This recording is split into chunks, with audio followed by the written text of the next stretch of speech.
귀한 찬양 고맙습니다. 찬양을 하면서 스스로가 은혜를 경험하고 또 하나님을 높이는 그 귀한 자리에 서 있는 감격이 있으면 듣는 우리들도 또 보는 사람도 또 하나님의 천상도 그 보좌도 움직이게 될 것입니다. 하나님께서 에반젤 찬양대를 영원토록 축복하실 것이고 또 한 분 한 분 복 주실 것이며 더 건강하게 인도하여 줄 줄로 믿습니다. 오늘은 그 예수님이 천국의 가치에 대해서 아주 자세하게 또 구체적으로 설명을 하십니다. 이 마태복음 13장에 보면 밭에 감추인 보화가 있다. 그리고 진주장사가 진주를 발견하게 된다라고 하는 비유입니다. 즉 천국이 이 세상에서 발견할 수 있는 최고고 최상의 것이다 라고 하는 말씀을 하고 계신 겁니다. 천국은 우리 삶과 인생, 이 땅에서 우리가 바라볼 수 있는 최고의 가치입니다. 밭에 누군가가 묻어둔 보화는 천국의 값어치가 얼마나 귀하다라고 하는 것을 예수님께서 설명해 주신 그런 비유입니다. 보화가 묻혀 있는 밭, 지나가는 어떤 사람이 또 밭을 가는 자가 발견했다면 자기의 모든 소유를 다 팔아서 밭을 사게 되면 이 보화가 내 소유가 되게 되는 겁니다. 오래전에 이 지중해 연안에 또 고대 근동에는 전쟁이 많았습니다. 그리고 난리가 많았고 또한 포로로 잡혀가거나 때로는 환난과 기근을 피해서 남의 땅으로 남의 나라로 유민처럼 떠도는 일들이 참 많이 있었습니다. 그때마다 자신의 소유를 다 가지고 다닐 수가 없기 때문에 자신의 밭이나 아니면 남의 밭에다가 몰래 최고의 보화를 감춰두고 떠납니다. 어떤 경우에는 돌아와서 찾아가는 경우도 있지만 전쟁 중에 죽거나 포로 중에 돌아오지 못하고 때로는 가난에 굶어 죽고 질병에 병들어 죽다 보면 이 보화가 밭에 아무도 모른 채 감춰져 있게 됩니다. 그래서 이스라엘의 법과 전통은 보화의 주인이 누구냐라고 하는 것이 있지 않고 오늘 묻혀있는 보화의 밭의 주인이 누구냐라고 하는 데에 문제가 있습니다. 그리고 이 밭의 소유주가 자기 밭에 묻혀져 있는 모든 보화의 주인이 되는 것, 이것이 바로 고대의 법칙이었습니다. 천국은 우리가 아는 것, 또 우리가 가진 것, 우리가 기대하는 것 그 이상입니다. 여러분이 생각하는 것 그 이상입니다. 그 앞에서 모든 가치는 상대화됩니다. 천국을 바라보고 내가 가지고 있는 것들을 비교해서 상대화시켜서 어떤 것이다 라고 느낄 수 있는 것, 또 재어볼 수 있는 것, 측량할 수 있는 것, 이 능력을 우리는 믿음이다 라고 하는 것입니다. 무슨 대가를, 때로는 어떤 희생을 치르더라도 사야 하는 것이고 내 것을 만들어야 하는 것이고 또 이렇게 하게 되면 이 땅에서 인생 가운데 가장 수지 맞는 일이 바로 천국을 소유하는 일입니다. 이 선택을 우리는 믿음이다라고 하는 겁니다. 오늘 내 안에 천국에 대한 소망과 천국에 대한 가치가 아직 크게 느껴지지 않는다면 오늘 하나님께서 내게 믿음 주시기를 위하여 우리가 기도해야 합니다. 우리 신앙과 삶의 최고의 가치는 이 땅의 것이 아닙니다. 보이는 것이 아니고 오늘 내가 소유한 것이 아니라 천국에 있는 것입니다. 이것을 소유해야 진짜를 소유한 자가 되는 것입니다. 진주장사가 오늘 두 번째 비유 가운데 나오게 되는데 이 진주장사는 가치를 아는 상인입니다. 진주를 보통 사람이 봐가지고는 그 진가를 다 알지를 못합니다.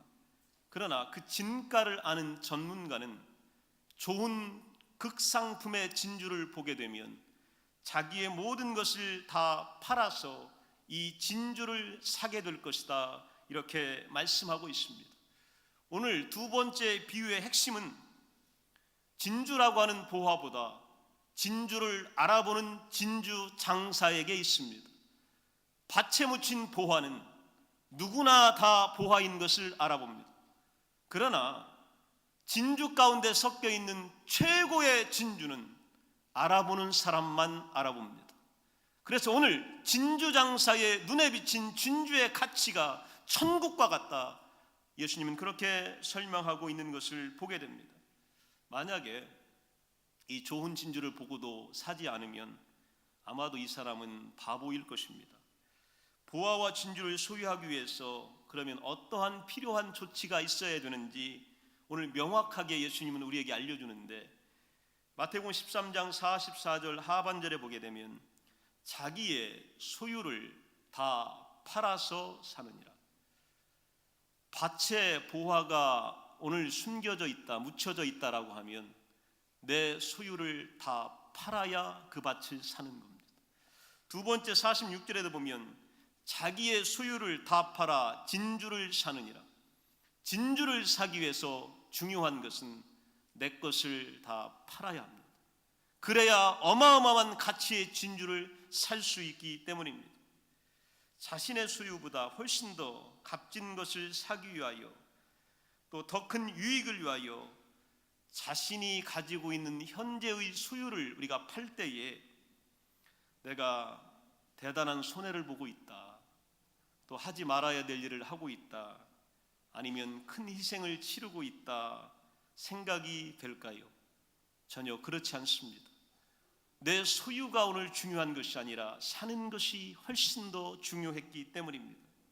오늘 그것을 사기 위하여 내가 가지고 있는 것들을 기쁨으로 파는 겁니다. 오늘 할까 말까, 아니면 이걸 잃어버리면 어떻게 하나, 아니면 걱정하는 마음으로, 긴장하는 마음으로 거기에 대한 미련을 가지고 팔지 못하는 것이 아니라 내가 사야 될 보화와 밭, 진주가 내 눈에 들어오기 때문에 오늘 파는 것은 나에게 그렇게 의미가 있는 일이 아닙니다. 사는 것이 더 의미가 있기 때문에 팔 때에 기쁨으로 팔게 되는 것입니다. 지금의 포기가 더 큰 기쁨, 더 큰 소유를 의미하는 것이기 때문입니다. 또 하나의 위대한 거래를 오늘 읽은 창세기에서 우리는 만나게 됩니다. 아브라함은 아내 사라를 장사 지내기 위해서 헷족속에게 매장지를 요청을 합니다. 그랬더니 이 족속, 또 헤브론 가문, 그 사람들이 아브라함에게 무슨 돈을 주고 이 땅을 사가느냐, 너의 아내가 오늘 이 땅을 떠났으면 우리 매장지가 여기 많이 있는데 그냥 무상으로 무료로 가져다가 사용해라, 그리고 내 것 삼아라 라고 하는 제안을 이 헷족속으로부터 에브론 사람에게 아브라함은 받게 됩니다. 그런데 아브라함은 오늘 무료로 주겠다, 무상으로 주겠다는 헷족속의 제안을 거절하고 에브론에게 무려 은 400세겔을 지불하고 합법적으로 사랑하는 아내 사라의 시신을 매장하기 위하여 막벨라 굴을 소유하게 됩니다. 어거스틴이라고 하는 중세의 위대한 신학자가 시간론에서 이런 말씀을 우리에게 남깁니다.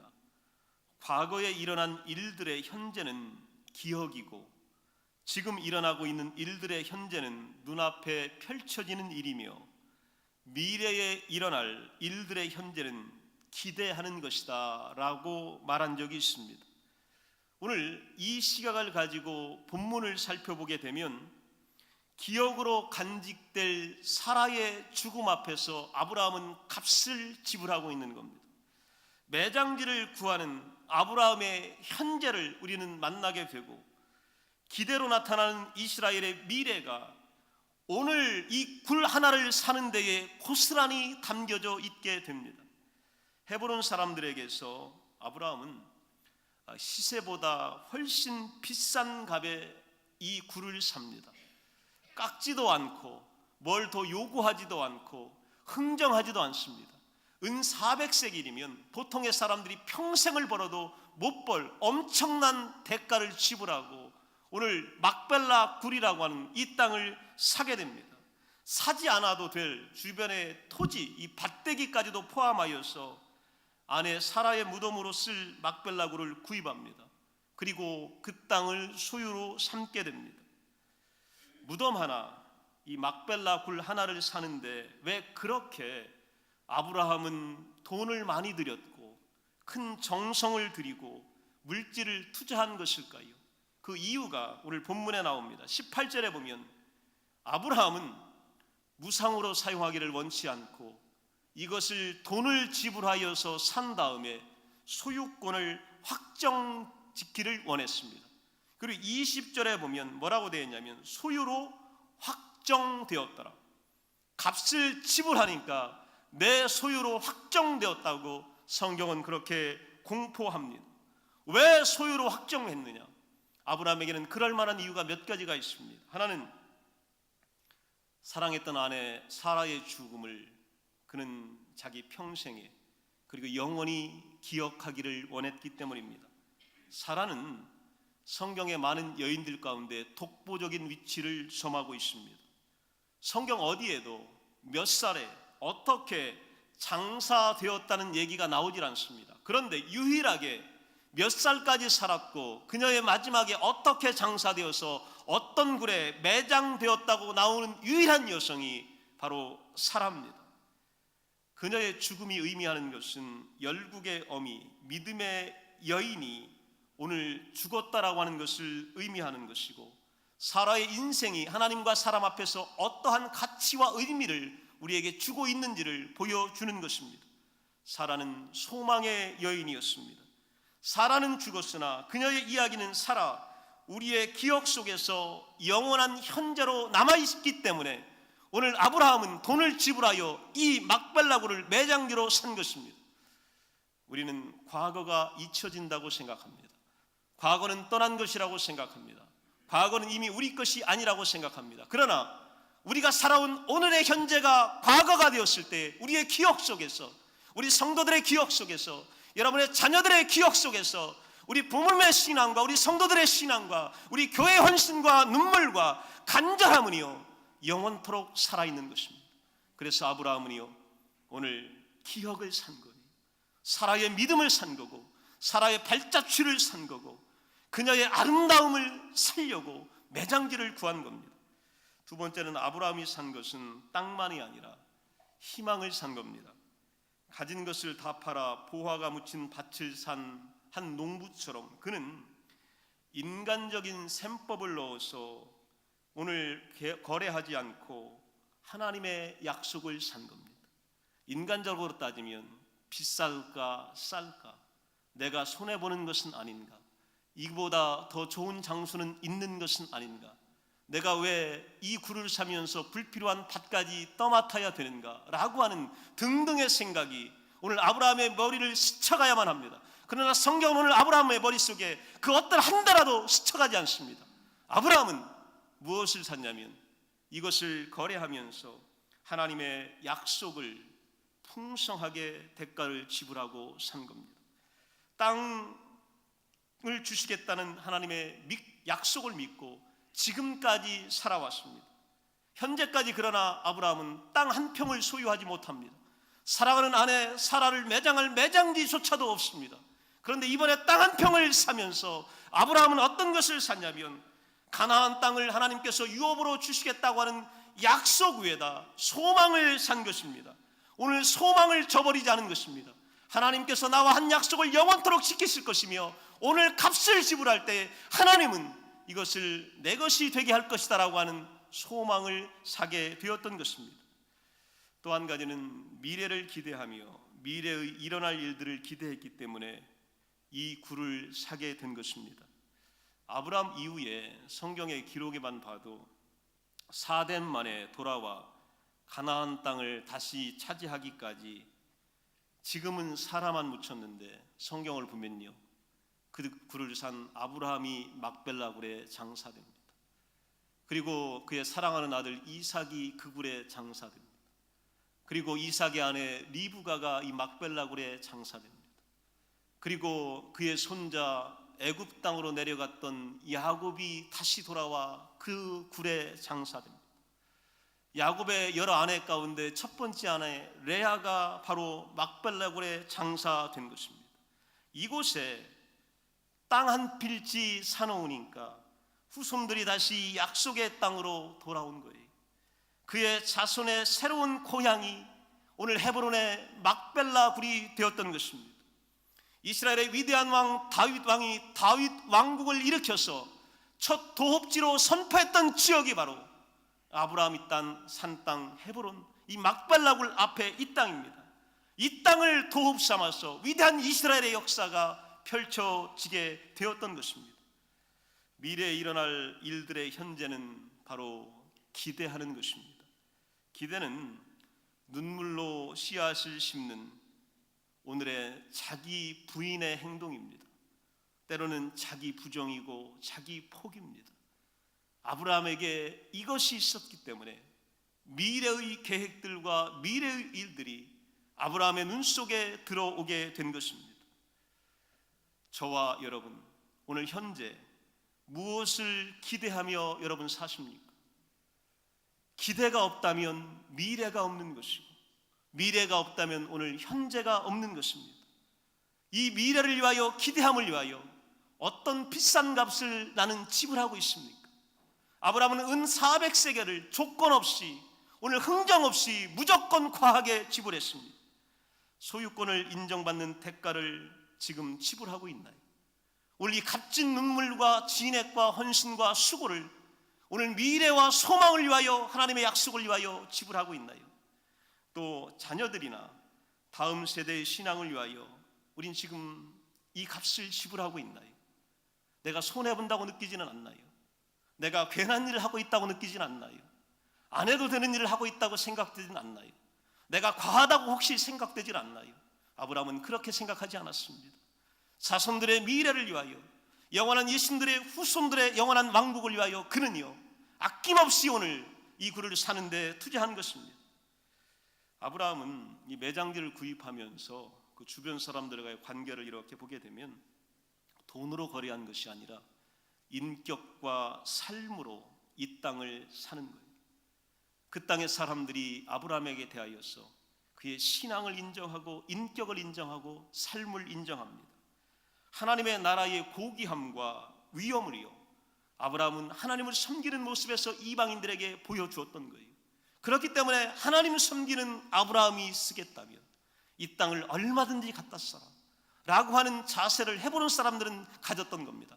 바로 이런 상황에서도 아브라함은 현재 속에서 순종함으로 하나님을 증언하고 있는 것을 우리는 발견하게 됩니다. 오늘 이 자리에서 예배드리는 우리들, 여기 있는 저와 여러분들은 하나님의 과거이고 하나님의 현재이고 하나님의 미래입니다. 하나님께서 핏값으로 예수 그리스도를 십자가에 못 박으시고 우리를 사셨기 때문입니다. 우리는 이 핏값의 가치, 생명의 가치, 고귀함을 지닌 존재입니다. 하나님이 그 어떤 것과도 바꾸지 않을 그러한 가치를 지닌 존재가 여기 계신 한 분 한 분입니다. 그렇기 때문에 하나님의 마음속에, 심장 속에 여러분을 향한 기억이 남아있고 오늘 여러분의 삶 속에서 드러나는 축복의 위대한 일을 오늘도 후원하고 계시고 소망과 희망으로 기대하기를 원하고 계십니다.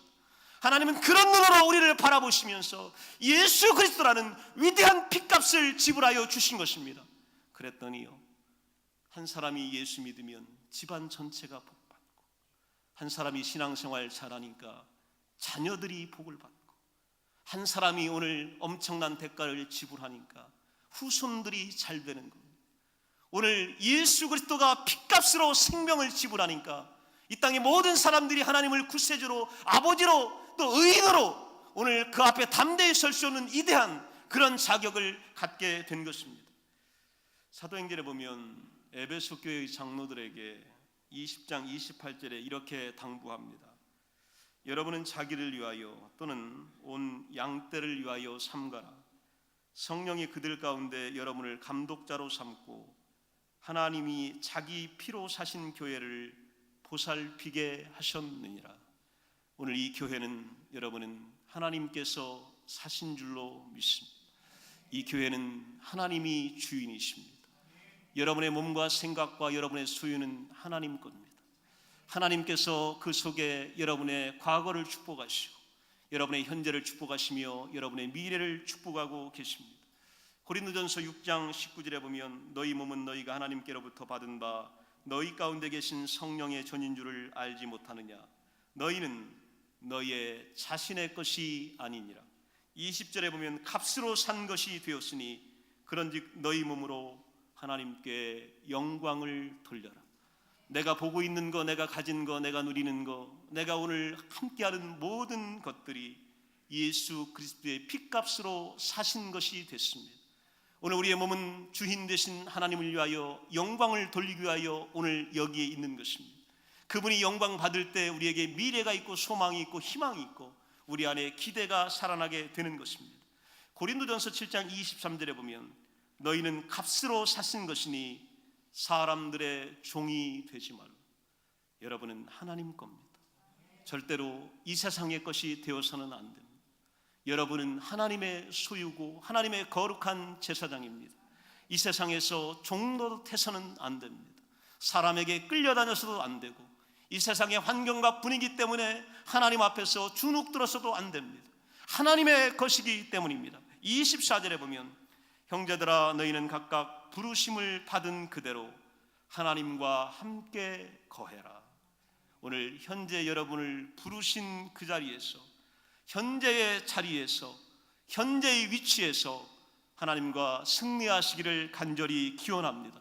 그리고 여러분을 알고 있는 수많은 사람들, 사랑했던 사람들의 과거의 기억 속에서도 승리하시기를 간절히 축원합니다.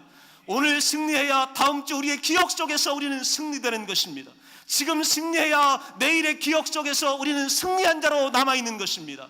오늘 기도해야 사라처럼 내일의 기억 속에서 우리는 믿음의 사람으로 인정받게 되는 것입니다.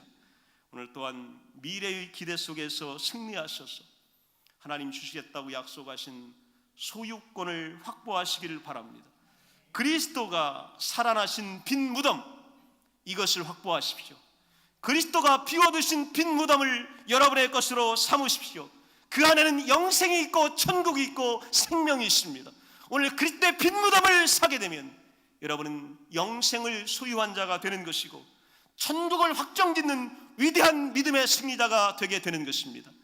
오늘도 하나님의 일들을 기대하시기 바랍니다. 기대가 없는 사람들에게 축복은 없습니다.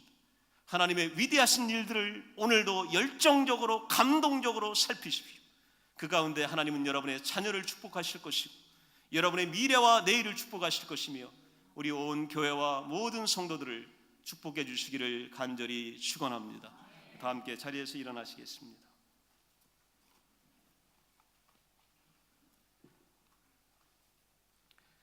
오늘 이 시간에 하나님은 당신의 독생자의 핏값으로 나를 사셨습니다. 내가 그렇게 하찮은 존재가 아니에요. 내가 그렇게 이 땅에서 종노릇하며 그렇게 살아가야 될 그런 존재가 아닙니다. 하나님이 목숨 바쳐서 목숨을 내주고 사신 우리의 육체, 우리의 생명, 우리의 영혼입니다. 이것들이 하나님의 영광을 위하여 드려지길 원하고 우리가 예수 그리스도의 빈 무덤을 확보하고 소유권을 확정함으로 하나님 나라가 오늘 내 것이 되어야 합니다. 오늘 하나님 나라가 없으면 우리에게는 불안이 찾아오고 걱정이 찾아오고 근심이 찾아옵니다. 그러나 하나님 나라가 있는 백성들에게는요, 그 무엇을 팔아도 오늘 아깝지 않고 손해보지 않습니다. 그것이 최고이기 때문입니다. 하나님, 오늘 내가 하나님 나라를 소유하는 자가 되게 하시고 하나님 나라의 치유, 하나님 나라의 축복과 하나님 나라의 위대함이 나뿐만이 아니고 우리 자녀들에게, 우리 가정 가운데에, 다음 세대에, 이 교회 가운데에 영원토록 미치게 하여 주옵소서. 그리고 빈 무덤이 영원히 나의 것이 되게 하여 주셔서 하나님의 거룩하심이 나를 통하여 드러나게 하여 주옵소서. 우리 다 같이 이 시간에 합심하여 기도합니다. 하나님 아버지, 우리 귀한 성도들이 이 시간에 오늘 막벨라굴을 샀던 아브라함의 믿음처럼